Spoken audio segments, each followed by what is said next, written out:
हाथ में तिरछुल मोठ में जाटा, हाथ में तिरछुल मोठ में जाटा, गले में नाग की माला। भोला बाबा छै निराला, भोला बाबा छै निराला। हाथ में तिरछुल मोठ में जाटा, गले में नाग की माला। भोला बाबा छै निराला, भोला बाबा छै निराला।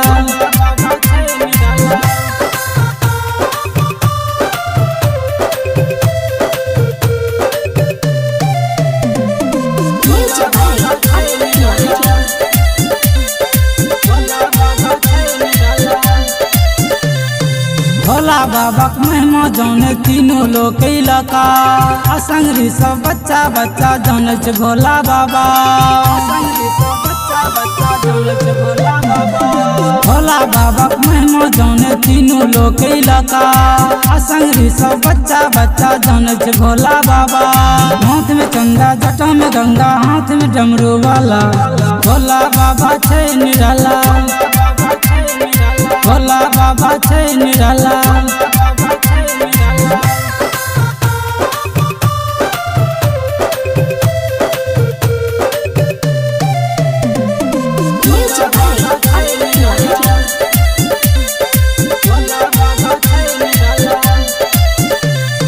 सावन महीना देव घर में बाबा के लगे छै मेला।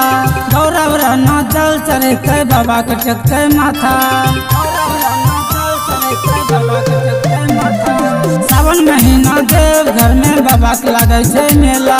गौरव रहना जल चढ़े बाबा के टेकते माथा।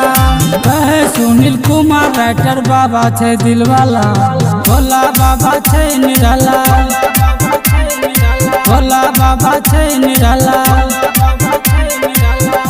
Angika recording studio, Rupauli, Purnia, Bihar.